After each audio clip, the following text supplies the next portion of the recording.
I think, the most Santa Fe event I have ever been to. Yeah. And I have lived here for most of my life. So congratulations to all of you. Give yourselves a round of applause.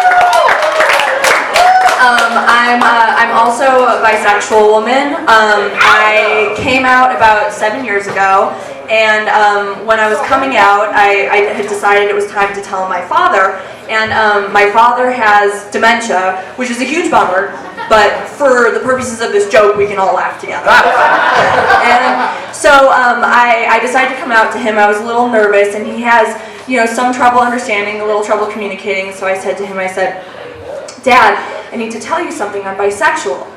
And he goes, bisexual?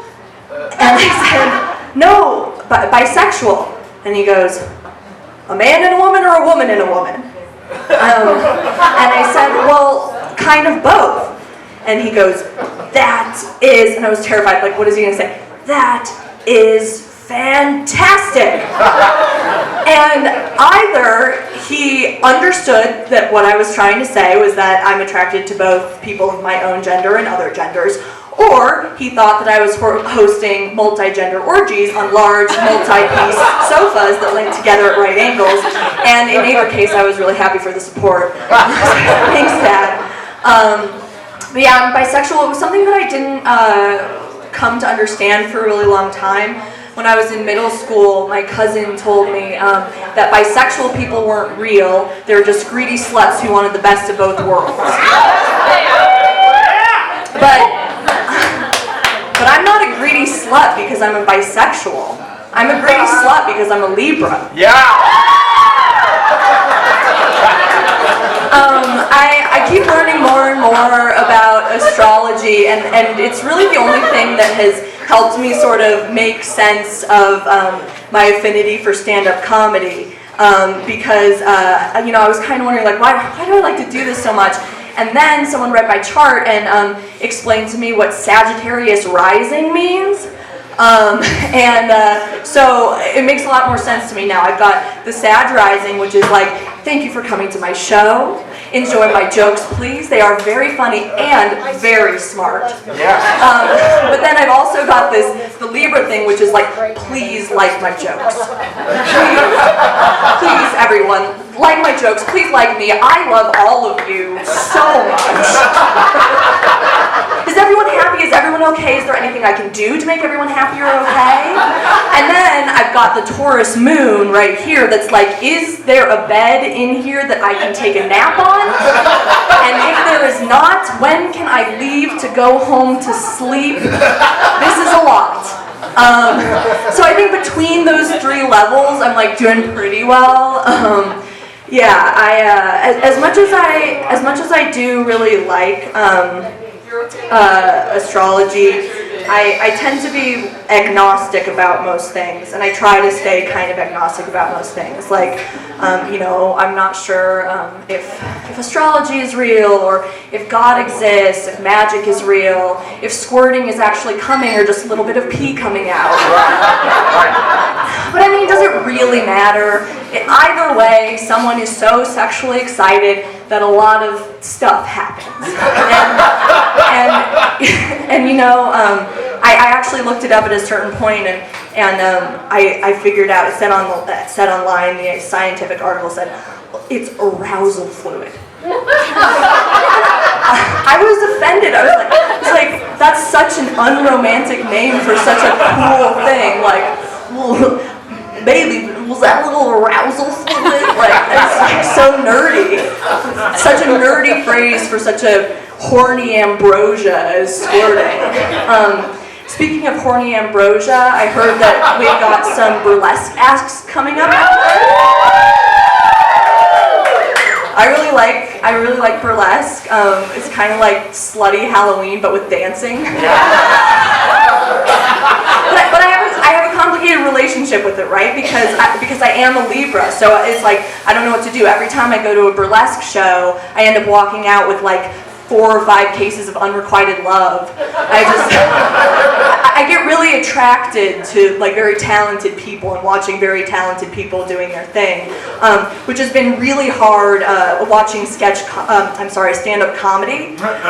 Very complicated because I see, usually a straight man just putting on display all of his poor life choices, like a yoga teacher displaying for crystals, and I'm just like, yes, into it. I want to fuck you. Please tell me I'm not needy like all the other chicks you know. Pass your emotional instability onto our children, tell thinly veiled racist jokes in front of my parents, and never, ever, ever go down on me, ever, please, you're so funny. Oh man. So it's hard, hard being a Libra and also having to go to a lot of open mics.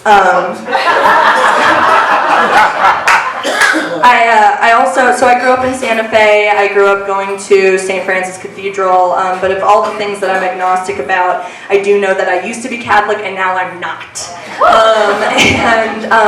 But it's interesting because being a recovering Catholic, no matter how long it's been since you renounced Jesus Christ as your personal Lord and Savior, you always feel a little bit guilty when you're having lesbian sex. Oh, it's true, and it was really complicated, especially with one of my ex-girlfriends, because I'm kind of like Catholic light. She was like extremely Catholic, like played guitar at Sunday school for kids, like really did the whole thing. And so we did have like this kind of guilt complex in our relationship, but luckily both of us were into BDSM, so there was sort of a penitence built into the relationship. We'd have sapphic thoughts, and then we'd be mean to each other, which would really turn us on, so then we'd have to punish each other more. And then we'd get really aroused from that, so then we'd have to be super mean. And it was kind of turned into this whole like chicken and egg situation, sort of like a sexual Ouroboros. You know what an Ouroboros is? A worm chasing its own butt? No? There's some St. John's person in here who's like, actually. Sexual Ouroboros, so we'd be fucking and punishing and fucking and punishing, and by the morning time, we'd have come so many times, neither of us could remember the Nicene Creed. Did that hurt or help? It definitely hurt. I don't know. It was pretty fun though. Finally, this is so cool. I don't get to see belly dancing that often, I was trying to decide, like, maybe belly dancing is something I should get into, but I hadn't thought about it so much before, and I'm a Libra, so it's hard for me to make decisions. Right. So I started putting together a pros and cons list. So like, con, when I try to move my body in like a smooth wave-like motion, it looks like this. Pro, any skill that works on my wrist strength is helpful as a queer woman. Pro, any excuse to wear some sort of like crop top or bra-like top, very fun, any excuse to wear that in public. Con, free the nipple, go all the way, people. Yeah. Let's go topless, and no burlesque people, pasties don't count, I want those nipples out there. Yeah. And then, like con, like all the coins on the outfits and the little hand symbols, pretty loud, would make it hard to like sneak up on birds. Pro, it might quench my third bloodlust for killing birds. Should I become a belly dancer? Should I not? Am I a human? Am I a cat? Either way, you've been great. I'm Grace Penzel, and thank you so much.